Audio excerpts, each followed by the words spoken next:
Oh, good morning. I didn't hear you come in. I was just doing a bit of light reading before our show today. Thanksgiving.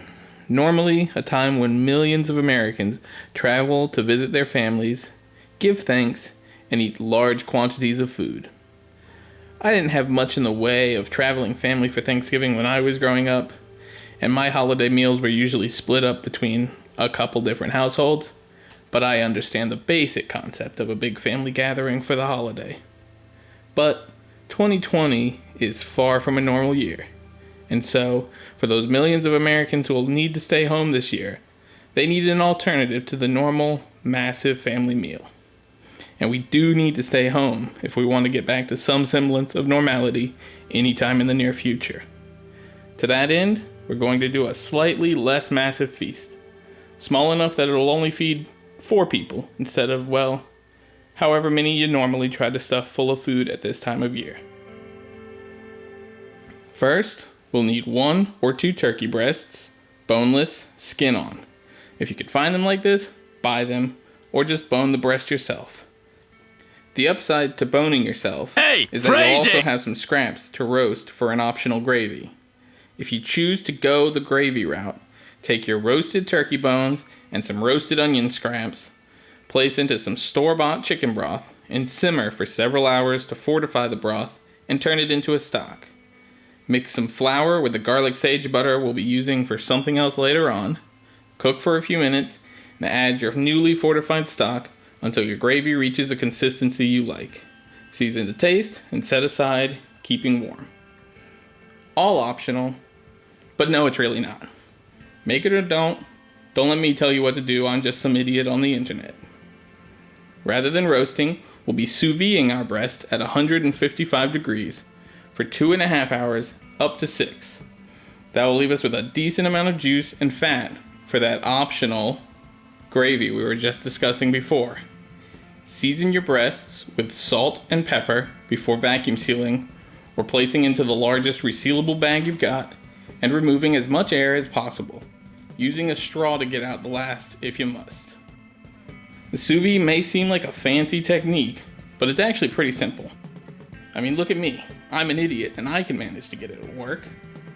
The French term for under pressure, it really just involves placing the item you want to cook into a pouch or a container, removing all the air, and cooking in a water bath held at a constant temperature until your food is done.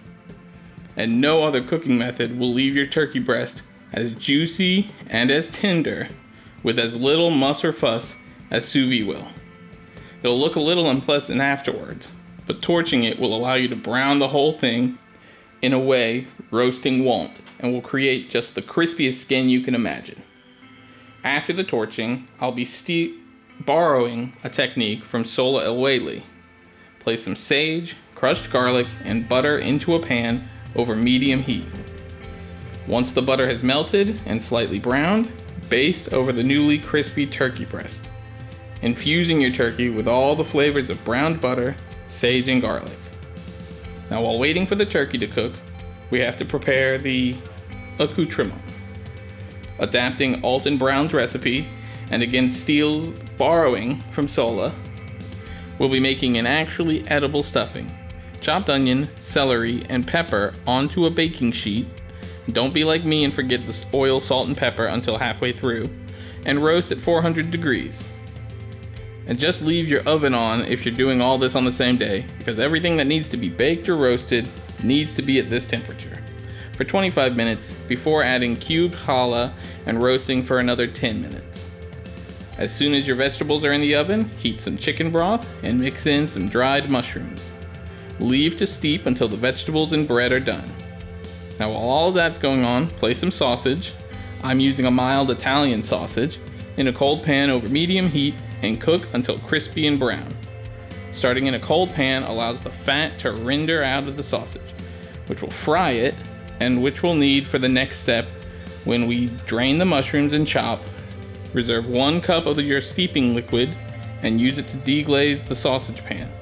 Mix the mushrooms, liquid, roasted veg and bread, pecans, I forgot Alton's dried cherries, dried sage, I also forgot the parsley, 1 beaten egg, the sausage and its fat, and pepper together. Place in a baking dish, making sure the top isn't completely smooth, and roast in the already preheated 400-degree oven for 25 to 30 minutes till the top is crunchy. Make sure no one eats all of the crunchy bits because they're vital to this stuffing. Slice fingerling or other small potatoes in half and boil for 5 to 10 minutes in salted water until a fork just pierces them. Should always do this before doing any other type of cooking technique with your potatoes.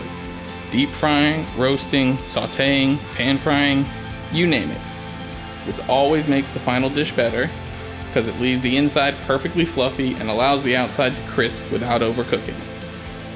Lay on a rack, like in our poutine episode, and let cool completely before tossing with olive oil, salt, pepper, dried sage, and garlic, and roasting at 400 degrees for 15 to 20 minutes until golden brown and deliciously crispy. The creamed corn gets a bit of a bad rap. Even I thought it wasn't very good, but that's because most people just eat that garbage in the can. Making it fresh is easy, delicious, and allows you to choose what goes into it.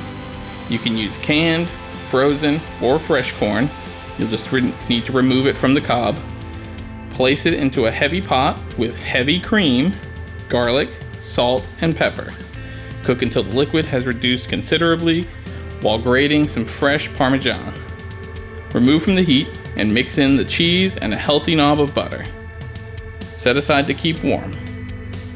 And all of this can be done days ahead of time and just reheated or finished on Thanksgiving. Go wild with it. If you'd like, you can also bake a pie, but I'm lazy and that's a lot of work, so maybe I'll do it in my Christmas episode. Who knows? And if you simply must have cranberry sauce, I'll link a video in the top card and the description. That stuff in the cans is barely food. Now, I know that this year has been difficult, but it's at times like this when we have the chance to show our better nature and to improve ourselves. And that's what finally led me down this journey to starting my own YouTube channel after thinking about it for years. So, take this opportunity to reflect and give thanks for those things that are most important to you. Happy Thanksgiving, and may the next year bring some return to normal. And as always, if you liked this video, like, comment, subscribe, ring the notification bell, and keep an eye out. We make new videos every week. And if you'd like to support my content, you can always buy me a coffee. Thank you for watching, and have a nice day.